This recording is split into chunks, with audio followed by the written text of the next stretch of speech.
Ada orang keluar masuk Thailand macam rutin biasa, pergi makan, bermalam, urus kerja, singgah sekejap, kemudian balik semula ke Malaysia tanpa pernah terfikir satu jalan yang nampak biasa boleh berubah jadi tempat nyawa hampir hilang dalam sekelip mata.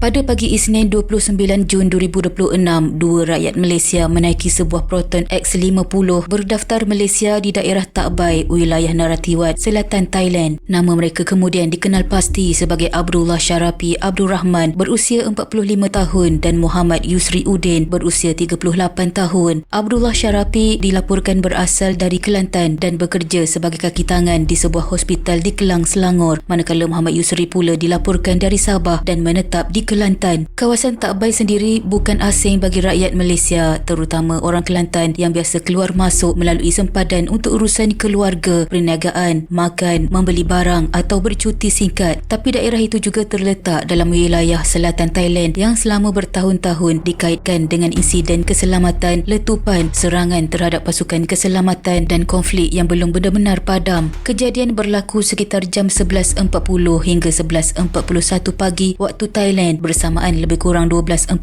hingga 12.41 tengah hari waktu Malaysia. Lokasinya berhampiran kawasan persimpangan Sapom, Kampung Praiwan, Mukim Praiwan, Takbai, Narathiwat. Kawasan itu tidak jauh daripada sempadan Malaysia. Ketua Polis Kelantan, Datuk Muhammad Yusof Mamat, kemudian menjelaskan kejadian seperti ini sebelum ini selalunya berlaku lebih 80 km dari sempadan, tetapi letupan kali ini berlaku kira-kira 15 km sahaja dari sempadan. Sebab itu kes ini cepat menarik perhatian rakyat Malaysia, terutama penduduk Kelantan yang biasa berulang-alik ke Thailand kerana jaraknya terlalu dekat dengan laluan yang selama ini dianggap biasa oleh ramai orang.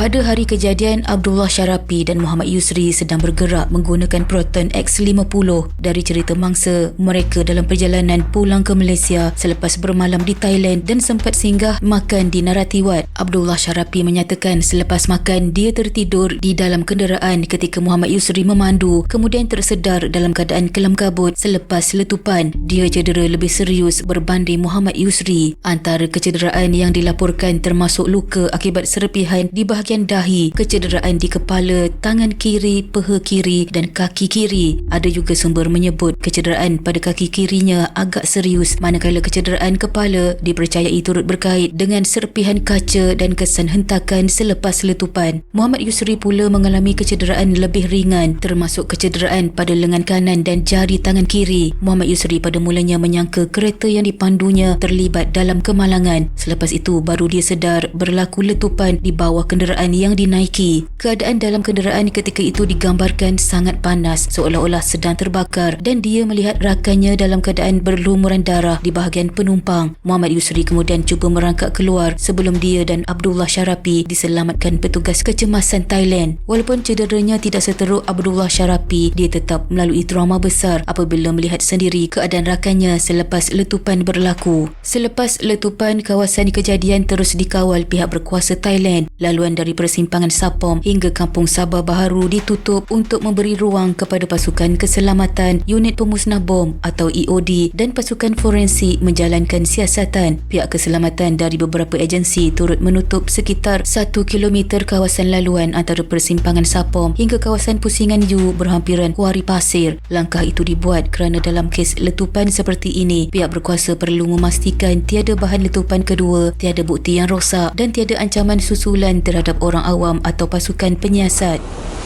Kedua-dua mangsa kemudian dibawa ke hospital di Thailand untuk rawatan awal, termasuk Hospital Narathiwat. Timbalan Gubernur Narathiwat Cakrit Suranat Takun turut menziarahi mereka dan mengarahkan pihak berkaitan memastikan mangsa menerima rawatan serta penjagaan sewajarnya. Di pihak Malaysia pula, Konsulat Jeneral Malaysia di Songkla berhubung dengan pihak berkuasa Thailand untuk mendapatkan maklumat sahih dan menyalurkan bantuan konsuler. Wisma Putra mengesahkan tiada kematian rakyat Malaysia dalam insiden tersebut, tetapi dua rakyat Malaysia mengalami kecederaan dan memerlukan rawatan. Rakyat Malaysia yang berada atau mahu bergerak ke wilayah selatan Thailand dinasihatkan supaya lebih berwaspada, mengutamakan keselamatan diri, mematuhi arahan keselamatan tempatan dan mengemas kini maklumat melalui sistem e-konsular. Pada 30 Jun 2026, sehari selepas letupan, Abdullah Syarapi dan Muhammad Yusri dibawa pulang ke Malaysia untuk rawatan lanjut di Hospital Raja Perempuan Zainab II, Kota Baru. Mereka tiba di hospital sekitar jam 10.50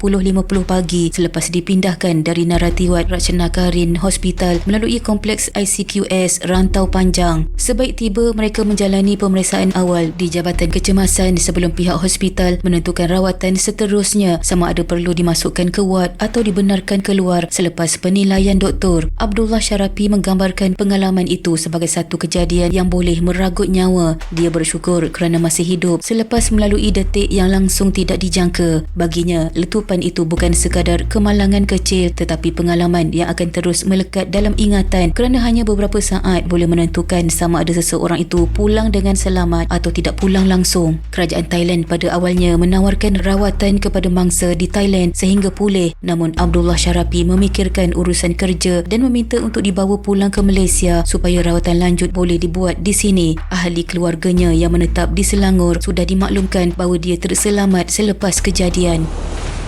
Siasatan awal pihak Thailand kemudian membawa kepada satu gambaran yang lebih jelas. Bom itu dipercayai bukan ditujukan kepada rakyat Malaysia tersebut. Sasaran sebenar dipercayai sebuah kenderaan pasukan sukarelawan keselamatan Thailand dari Sungai Golok turut melalui laluan berkenaan. Tetapi Proton X50 yang dinaiki Abdullah Syarapi dan Muhammad Yusri berada terlalu dekat dengan kawasan sasaran. Kenderaan mereka dipercayai memotong kenderaan sukarelawan keselamatan itu sejurus sebelum letupan berlaku.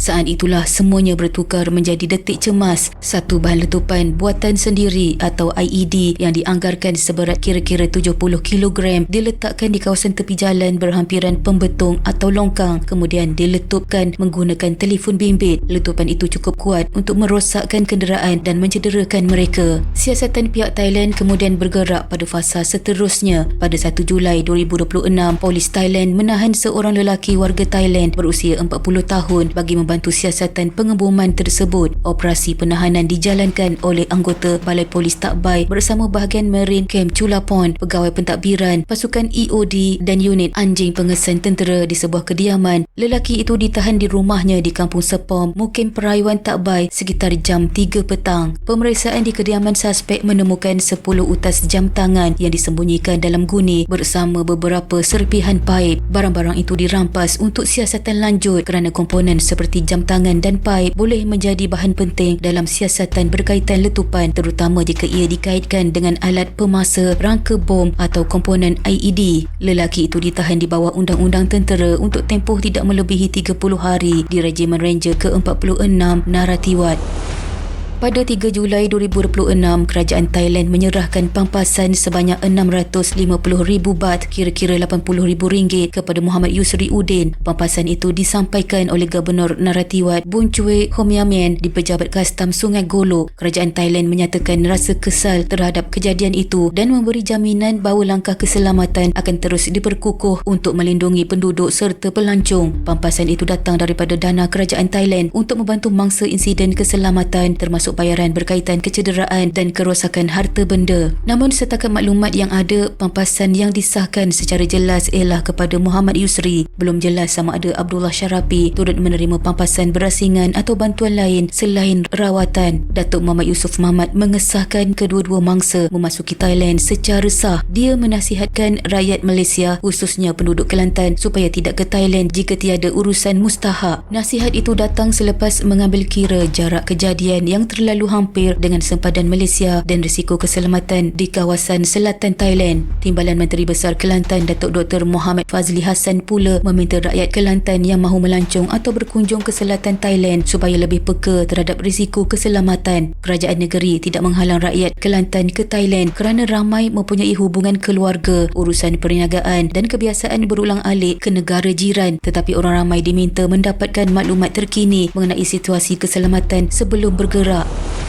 Pihak Thailand pula memberi jaminan bahawa keselamatan rakyat Malaysia yang masuk ke negara itu kekal menjadi keutamaan. Komander Brigade Tenggara Pasukan Gerakan Am SAC Ahmad Razi Hussein menyampaikan bahawa jaminan tersebut diberikan oleh Timbalan Ketua Pusat Penyelarasan Negara Jiran Thailand atau NCCC Jeneral Suratek Nukiau. Thailand juga menyatakan kesediaan memberi bantuan sewajarnya termasuk pampasan dan memperkukuh kawalan keselamatan sempadan Narathiwat, Patani dan Yala termasuk dalam wilayah yang sering dirujuk sebagai selatan Thailand atau Deep South. Kawasan ini mempunyai sejarah konflik keselamatan yang panjang melibatkan serangan bersenjata, letupan bom tepi jalan, serangan terhadap anggota keselamatan dan ketegangan yang berlarutan selama bertahun-tahun. Sejak konflik moden memuncak sekitar tahun 2004, ribuan nyawa terkorban dalam pelbagai insiden keselamatan di wilayah berkenaan. Sebab itu, walaupun ramai rakyat Malaysia biasa keluar masuk Thailand, kawasan Narathiwat dan Tak Bai tetap mempunyai risiko yang berbeza berbanding destinasi pelancongan biasa. Kes ini akhirnya menjadi peringatan besar kepada rakyat Malaysia yang kerap keluar masuk selatan Thailand. Kadang-kadang perjalanan yang nampak biasa tidak semestinya bebas risiko.